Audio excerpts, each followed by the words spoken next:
올해 들어 제약바이오 섹터의 주가가 큰 폭으로 하락하고 있습니다. 리픽싱 한도까지 떨어진 종목들도 이미 부지기수입니다. 한때 코스닥 대장주 역할을 했었던 HLB도 리픽싱 한도까지 거의 다다른 상황입니다. HLB 리픽싱은 우려를 넘어 현실화 가능성이 코앞으로 다가왔습니다. 올해 바이오주의 부진이 지속되는 가운데 이미 바이오주의 리픽싱 사례가 급증하고 있습니다. CB나 BW 등에 투자하는 매자니는 주가가 하락할 경우 피해를 최소화하기 위해 전환가액을 재조정할 수 있는 리픽싱 약정을 맺습니다. 이런 약정을 안 해주면 기업 입장에서는 투자받기가 어렵기 때문에 어쩔 수 없이 약정을 해줄 수밖에 없습니다. 개인 주주 입장에서 본다면 필요악인 제도라고 이해하시면 될 것입니다. 그렇다면 올해 왜 이렇게 제약바이오주가 약세이고 리픽싱 또한 늘어났을까요? 이것을 추정하려면 금융당국이 지난 4월에 발표한 리픽싱 상향 조정 의무화를 이해하셔야 합니다. 기존 리픽싱은 하향 조정만 할 수 있었는데 12월부터는 상향 조정도 할 수 있게끔 제도를 개선한 것입니다. 필요악이 돼버린 리픽싱 제도이긴 하지만 그래도 효과가 뚜렷하게 나타날 만한 제도 개선이 이루어졌으니 개미 투자자들이 환호할 만한 내용이라고 할 수 있을 것입니다. 그런데 아무리 좋은 제도라고 해도 그 제도가 시장에 안착될 때까지는 늘 부작용이 있기 마련입니다. 특히 이런 제도 개선이 당장 실적 없이 미래의 가능성을 먹고 사는 제약바이오 업계에 단기 부작용이 생긴 겁니다. 이 이야기를 정리하기에 앞서 리픽싱 상향 조정 의무화가 발표된 후에 시장이 어떻게 반응했는지를 먼저 살펴보겠습니다. 리픽싱 상향 조정 의무화는 이미 예고가 됐었고 4월에 이르러서 확정 발표가 되었습니다. 그런데 소급 적용이 안 된다고 알려지자 5월부터 매자닌 투자가 무섭게 쏟아졌습니다. 공공연한 비밀이 되어버린 전환사채불패론의 마지막 해가 될지도 모르는 상황이었으니 매자닌 투자가 대폭 증가한 것은 어쩌면 당연한 현상이었을 겁니다. 아무튼 5월부터 지금까지 12화 BW 발행 규모는 지난해 같은 기간 대비 60% 가까이 늘어났습니다. 리픽싱 상향제도 의무화가 소급 적용이 안 된다는 것을 기업들이 적극 홍보하고 큰손들이 이에 화답했기 때문일 것입니다.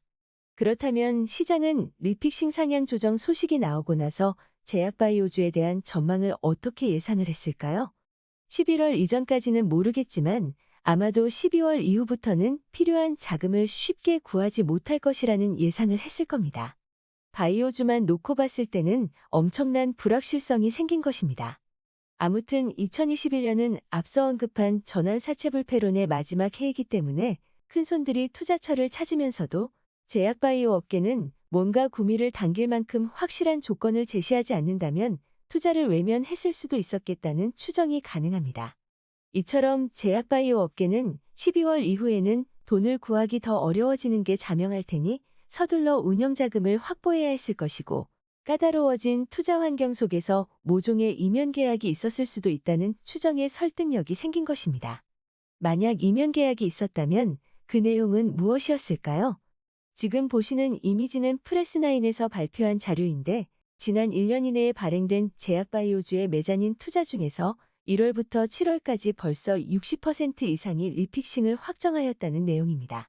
상당수 바이오주가 1년 동안에 많은 CB와 BW 투자를 유치했고 올해 상반기인 7월까지 60% 이상이 리픽싱을 했다는 건 너무 상식적이지 않는 상황입니다.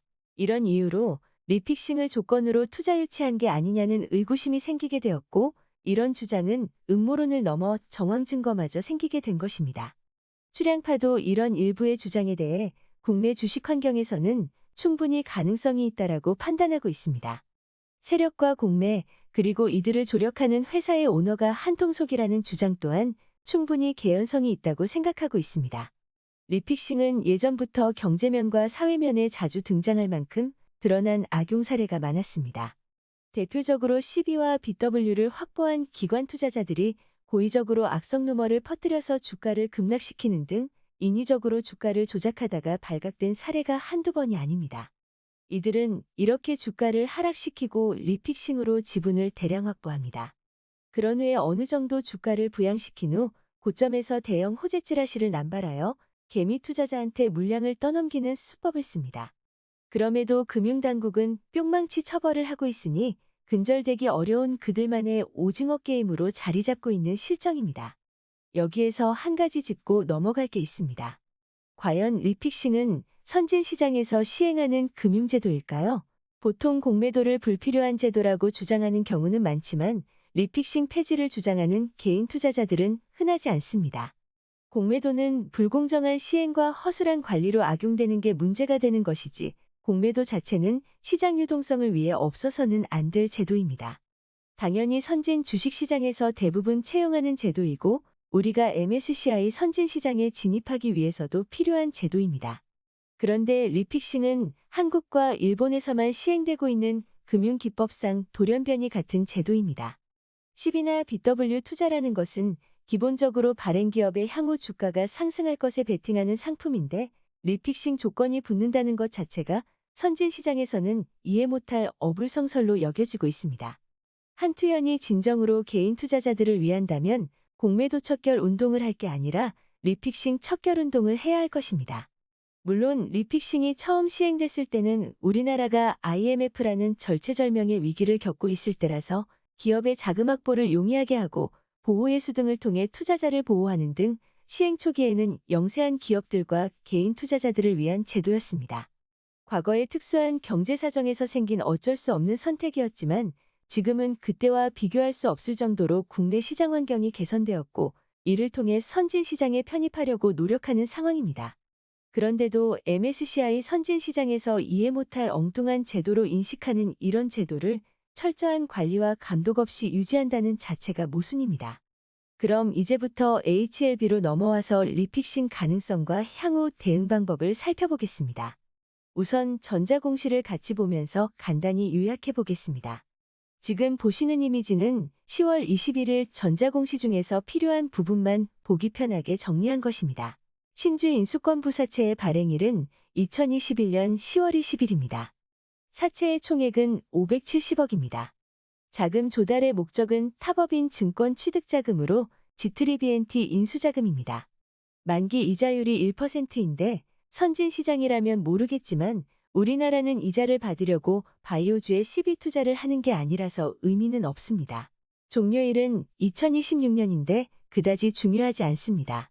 행사가액은 51,262원이고 최저조정가액은 35,883원입니다. 가장 중요한 최저조정가액까지 살펴봤으니 이제 예상 가능한 추론을 하고 금일 방송의 결론을 내려야겠습니다. 과연 리픽싱은 이루어질까요? 출량파는 신주인수권부 사채 공시가 나오고 나서 두 가지 경우를 생각해 보았습니다. 첫째는 10월 21일 공시로 인해 리픽싱을 우려한 개미들의 이탈입니다. 사채 공시가 나오고 개미들이 예상보다 많이 이탈했다면 세력의 이들의 조력자는 리픽싱 없이 그냥 주가를 부양시켰을 수도 있었다고 추정합니다.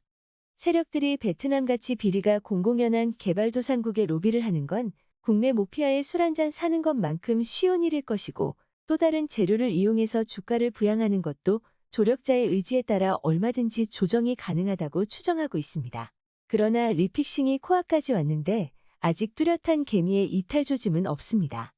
오히려 최근 10거래일의 수급을 보면 무려 9거래일 동안 개미들이 순매수를 하고 있습니다. 그렇다면 이제는 리픽싱도 각오해야 될 것입니다. 뿐만 아니라 더 큰 충격파가 올 수도 있다는 것도 예상해야 합니다. 이런 추정을 하는 이유는 출량파가 11월 14일에 공개한 진양곤 회장의 폭탄 발언 영상을 보신다면 충분히 공감할 수 있는 부분이 생기실 겁니다. 당시 영상에서도 언급했지만 아무튼 저의 출량파의 생각은 언제나 한결같습니다.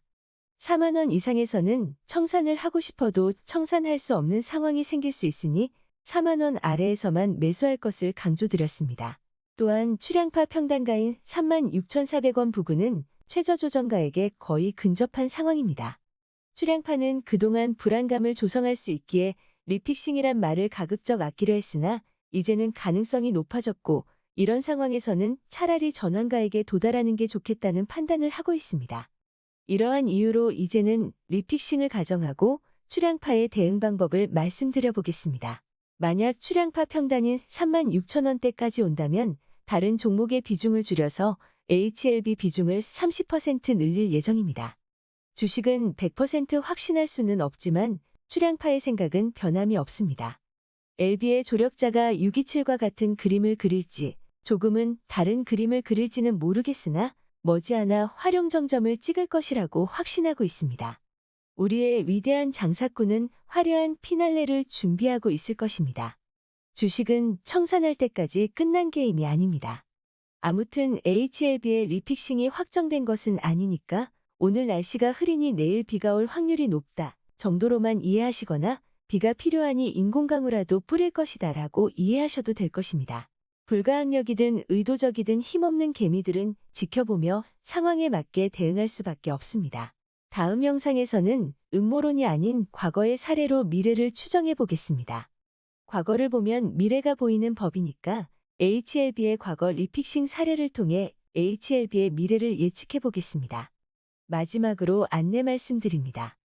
어제 방송으로 예고했듯이 출양파는 구독자 단톡방에서 어떻게 HLB를 20만 원에 매도했는지에 대해 강의를 했습니다. 몇 가지 예시와 고점에서 유용한 지표도 설명드렸습니다. 조만간 LB가 큰 시세를 준다면 어제 말씀드린 내용만으로도 고점 대응이 가능할 것입니다. 주식판에는 지표가 많습니다. 그러나 알고 있는 것과 제대로 활용하는 것은 엄연한 차이가 있습니다. 또한 세부 설정을 달리해서 디테일한 부분까지 접근이 가능합니다. 이런 부분에 대해 공유를 원하시면 다음 영상을 참고하셔서 구독자 단톡방에 참여하시면 됩니다. 매주 주말에 강의를 진행하며 다음 주 강의에서는 이번에 공개한 지표에 대해 간단하게 복습도 할 예정이니 실전에서 활용 가능한 고급 주식 강의로 도움을 받고자 하신다면 참여하시기 바랍니다.